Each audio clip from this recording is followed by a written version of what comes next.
আমি ফার্স্ট বুয়েটে পরীক্ষা দিতে গেলাম। বুয়েটে পরীক্ষা দিয়ে আমার খুব ধারণা ছিল যে আমি বুয়েটে এক ক্লাসে টিকে যাব, কিন্তু বুয়েটে আমার টিকা পড়ো না।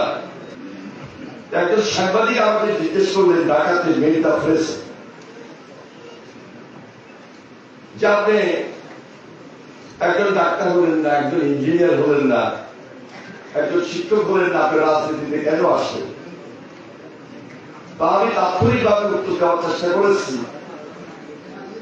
একজন ডাক্তার হলে আমি একটা গণ্ডির মধ্যে থাকতাম, ডাক্তারি চিকিৎসা সেবার মধ্যে থাকতাম।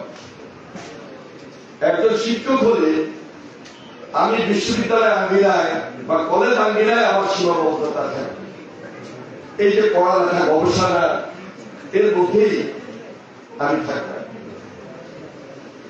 একজন উকিল হলে আমি ওকালতি যে জীবন, যদিও খুব কষ্টকর জীবন, সেই জীবনে সিনিয়র অ্যাডভোকেট না হওয়া পর্যন্ত ওটা রেজাল্ট পাওয়া খুব কঠিন। অথবা একজন ইঞ্জিনিয়ার যদি হতাম, সেটার একটা সীমাবদ্ধতা ছিল, একটা কনস্ট্রাকশন, একটা বিল্ডিং, একটা ডিজাইন, সেটা নিয়েই হয়তো থাকতাম। সেখানে থাকলে আমি হয়তো বা ওই জনগোষ্ঠীর 2 লাখ 3 লাখ 4 লাখ কোটির সঙ্গে আমার এনগেজমেন্ট আছে। আমি অ্যাপ্লাইড কেমিস্ট্রি অ্যান্ড কেমিক্যাল টেকনোলজিতে পড়ার আরেকটা কারণ ছিল, আমি ফার্স্ট বুয়েটে পরীক্ষা দিতে গেলাম। বুয়েটে পরীক্ষা দিয়ে আমার খুব ধারণা ছিল যে আমি বুয়েটে এক ক্লাসে টিকে যাব, কিন্তু বুয়েটে আমার টিকা পড়া না হওয়ার পর আমি ঢাকা বিশ্ববিদ্যালয়ে সায়েন্স ফ্যাকাল্টিতে যখন পরীক্ষা দিলাম, 264 নাম্বার আমার সিরিয়াল আউট অফ 2300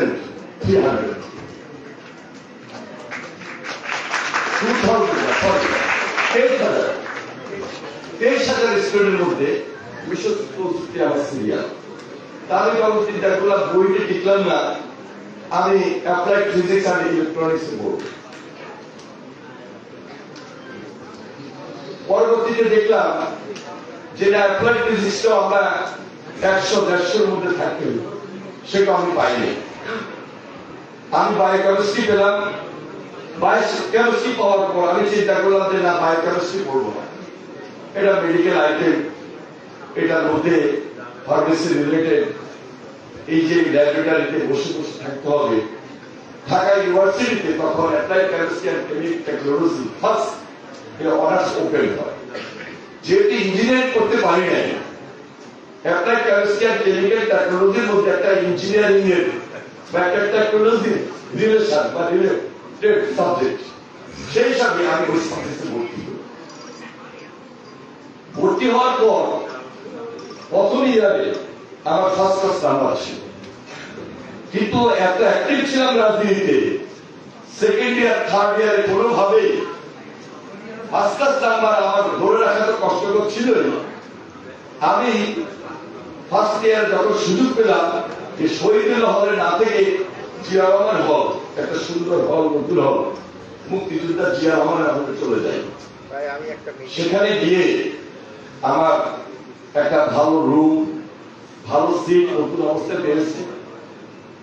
এবং আমার বন্ধু বান্ধব সায়েন্স ফ্যাকাল্টি থেকে যখন আমরা সেই কলাভবন আর্টস ফ্যাকাল্টিতে চলে গেলাম, সেখানে মুক্তিযোদ্ধা জিয়া রহমান হল, সেখানে গিয়ে হলের নেতা হয়ে গেলাম।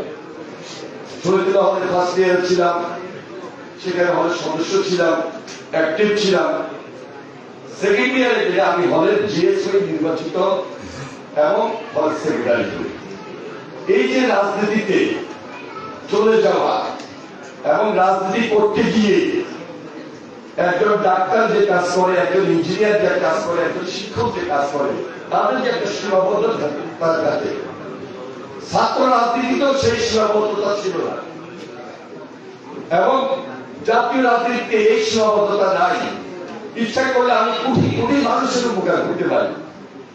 যার কারণে আমার ওই ছাত্র রাজনীতি আমাকে ধাবিত করেছে এবং আমার নিজের চেষ্টাও ছিল যে শুধু বিষয় ভিত্তিক যে সাবজেক্টে পড়ালেখা করেছি এর বাইরে গিয়েও অনেক লোকের উপকার করা যায়, অনেকের কাজ করা যায়, সীমাবদ্ধতার বাইরে গিয়েও অনেক সুযোগ নিয়ে দেশের উপকার করা যায়। যার কারণে সর্বশেষ আমার রাজনীতিতে আসা এবং রাজনীতিতে থেকে নির্বাচিত প্রতিনিধি হয়ে আজকে আপনাদের পাশে থাকা, এই সুযোগটা আমি গ্রহণ করেছি। আজকালকে অথবা আমি আগের সময় বলবো আর লাস্ট 17 বছরের কথা বলবো, রাজনীতিবিদ সম্পর্কে অথবা নির্বাচিত প্রতিনিধি সম্পর্কে খুব একটা ভালো পছন্দনীয় আলোচনা আমাদের সমাজে, বিশেষ করে আমাদের যারা প্রজন্মের স্টুডেন্ট অথবা যারা একটু ভালো ছাত্র, তারা বিভিন্ন কারণে এটাকে খুব পজিটিভ চোখে দেখে, না দেখার কারণও আছে। কারণ সব রাজনীতিবিদ এক না, কিন্তু আমাদের এই সমাজ ব্যবস্থা আমরা যখন দেখি একজন নির্বাচিত প্রতিনিধি সে প্রকৃতভাবে ওই যে জনগণের সেবা করার যে সুযোগটা গ্রহণ করা, সেটা না করে ব্যক্তিগতভাবে তার 18 বছরের কাজটা করেন, তখনই এই ধরনের ধারণা হওয়াটা খুব স্বাভাবিক। এবং আমাদের বাংলাদেশে প্রায় জেলায় প্রায় নির্বাচনের অথবা নির্বাচিত প্রতিনিধি আমাদের এই নির্বাচিত, আমরা যারা একটু ভালো কাজ করার চেষ্টা করি, আমাদের ভাবমূর্তি অথবা রাজনীতির বিরুদ্ধে ভাবমূর্তিকে এই কারণে অনেক সময় ক্ষুণ্ণ করে তুলছে। এই কারণেই কথাটা বলছি, আজকে যারা এ প্লাস পেয়েছে, আজকে যারা কৃতি ছাত্র ছাত্রী, বাংলাদেশের ভবিষ্যৎ তাদের। একজন রাজনীতিবিদ শুধু মিছিল করবেন, মিটিং করবেন, স্লোগান দিবেন, সমাবেশ করবেন, মহাসমাবেশ করবেন, এটাই কি শুধু কাজ? যদি সেটাই কাজ হয় তাহলে এই ধরনের ধারণা থাকাই কিন্তু স্বাভাবিক হবে। এই ধারণা পাল্টে দিতে পারে এই প্রজন্ম, আমি মনে করি। এবং তাদের পক্ষে সম্ভব ভালো নেতৃত্বে আসা, ভালো রাজনীতির অংশে, ভালো রাজনৈতিক দলের নেতৃত্ব দেওয়া। কারণ 5 তারিখের পর রাজনীতিবিদদের মধ্যে এবং রাজনৈতিক দলে একটা যে গুণগত পরিবর্তন আসা দরকার, এটা জুলাই আন্দোলনে এই প্রজন্ম চোখে আঙ্গুল দিয়ে দেখিয়ে দিয়েছে। এবং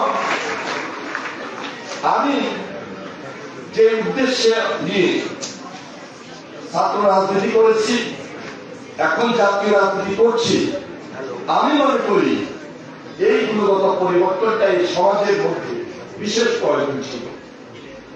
তাহলে 5 আগস্টের পর একরকমের রাজনীতি মানুষ প্রত্যাশা করে রাজনীতিবিদদের কাছে, নির্বাচিত প্রতিনিধিদের কাছে, এই সমাজের কাছে।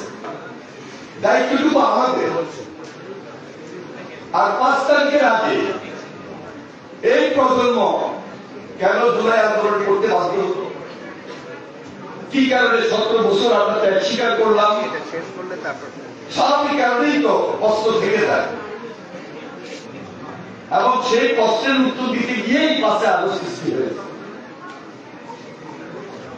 এই প্রজন্ম যখন স্কুলে পরীক্ষা দিতে যেত অথবা কলেজে পরীক্ষা দিত, সেটা এসএসসি বলেন আর এইচএসসি বলেন, পরীক্ষার সময় পড়ালেখা কি হবে, খাতায় কি লিখবে, রেজাল্ট কিন্তু এর পার্সেন্টেজে বা এর নিচে দেওয়া যাবে না। আমি জানি না কেন, কি কারণে সেই সরকার, সেসবের সরকার এই ধরনের চিন্তাটা করল যে পাশের সংখ্যা বাড়িয়ে দিতে হবে। এটা আমার জীবনে আমি দেখি নাই, আমার জীবনে আমি শুনি নাই, কিন্তু 17 বছর যাতা করে পড়ে এই ধরনের সিদ্ধান্ত মেনে নিয়ে আমাদের সমাজে শিক্ষকরা এই অনৈতিক কিছু কাজ করতেও বাধ্য হয়েছিল। আমরা যে সময় পড়ালেখা করেছি অথবা পরের ধারাবাহিকতা আমরা যখন সরকারেও ছিলাম, নকল মুক্ত একটা পরিবেশ সৃষ্টি করার জন্য আমরা আন্দোলন করেছি, সংগ্রাম করেছি, পাহারা দিয়েছি।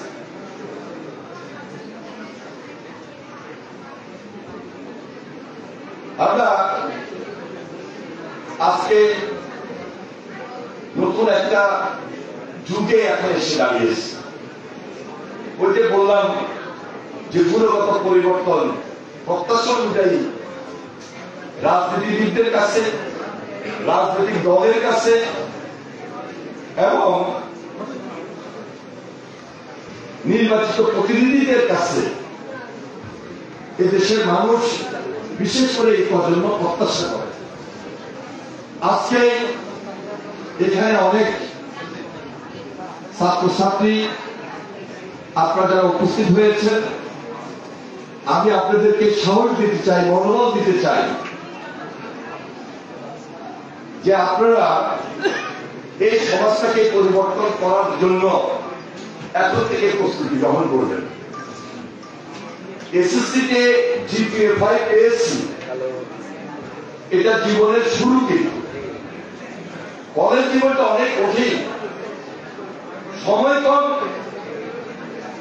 পরীক্ষার সময় ওই সময়টা পাবেন না যে A+ পাইতে হলে আমাকে যে আরো বেশি সময় দিতে হয়, আরো বেশি পড়ালেখা করতে হয়। এখানে একজন দুজন বক্তব্য দিয়েছেন, দুজন শিক্ষার্থী হয়তো বক্তব্য দিলে আমরা আরো অনেকের বক্তব্য শুনতে পারতাম।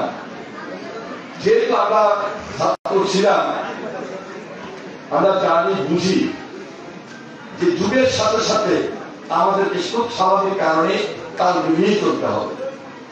যুগ প্রত্যাশা করে যে এই সমাজটা দুর্নীতি মুক্ত থাকবে। বাংলাদেশ বললেই আমেরিকা হবে না, বাংলাদেশ বললেই কানাডার মতো হবে না, বাংলাদেশ বললেই লন্ডন, অস্ট্রেলিয়ার মতো, সিঙ্গাপুরের মতো হবে না। কিন্তু বাংলাদেশটা বাংলাদেশের মতো হওয়া চাই।